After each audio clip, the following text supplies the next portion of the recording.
You just survived the hardest MMA session of your week. You're wrecked. So you just go to the fridge, grab whatever's there and call it a day. Well, it could potentially be costing you. Hard MMA session, here's exactly what you need next. So today, I'm going to go over what to eat after a hard MMA session. Now the basics, after a light, medium and hard session. After a light session, 0.3 to 0.4 grams of protein per kilo of body weight. To 0.5 to 1 gram of carbs per kilo of body weight. To a medium session, from 0.4 grams to 0.5 grams of protein per kilo of body weight to 0.8 grams to 1 gram of carbs per kilo of body weight. Now, after those intense hard sessions, aim for roughly 0.4 grams of protein per kilo of body weight, 1.2 grams to 1.5 grams of carbs per kilo of body weight. Pretty simple, right? So a rough estimate, carbs 40 to 60 grams, after a medium 60 to 80, after a hard 80 to 120. Protein 20 to 40 grams, medium 30 to 45 grams, hard 40 to 55 grams. Then fat 10-20, 10-20, and then those intense ones 15 to 25 grams. Now for the pretty simple sources of protein, I've put my favorites: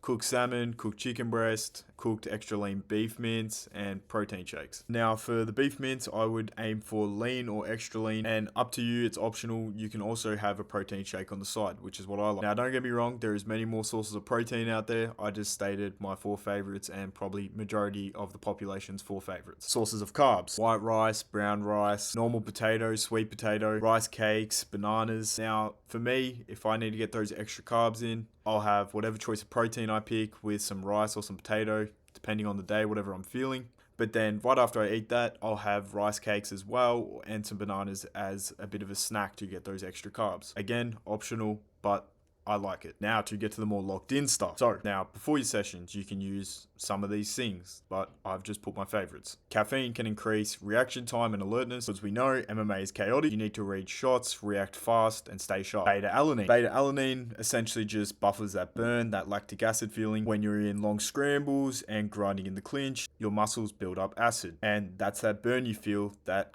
low-key slows you down. Beta-alanine helps in that case, so you can push longer before gassing. It also improves repeated explosiveness. MMA isn't one sprint, it's constant bursts. Beta-alanine will help you with that. Beetroot supplements: more nitric oxide, better blood flow. Beetroot is high in nitrates, which your body converts into nitric oxide. That essentially leads to wider blood cells, more oxygen getting to working muscles, and better nutrient delivery. Where it shines the most, it can help you hold a higher pace during rounds, delay fatigue in grappling exchanges, and yeah, think of it as helping you stay at an 80-90% effort for longer than dropping off quite fast. Okay, after your session, magnesium glycinate. I find magnesium glycinate helps me a lot when I get home from training and I'm very wired. It helps me calm down, and here's how. It helps your body calm down, recover, and reset your nervous system. Magnesium helps lower that stress response, reduce adrenaline and cortisol, which will essentially just shift you into that rest and recovery mode. Omega-3 fish oils. Hard sparring, pad work, wrestling creates a lot of inflammation. Some is needed,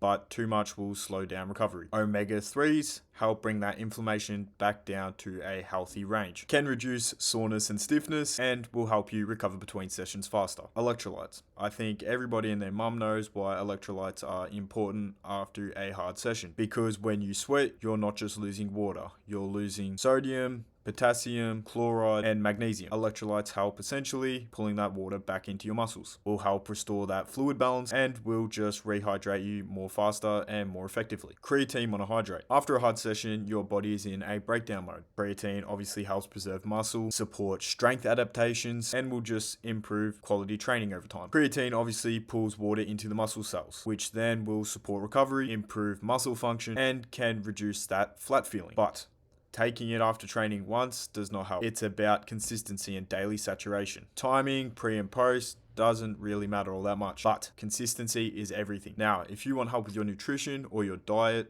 coming into fight camp, there is a link in the description where you can book a free call. Alright, that pretty much wraps up the video. Peace.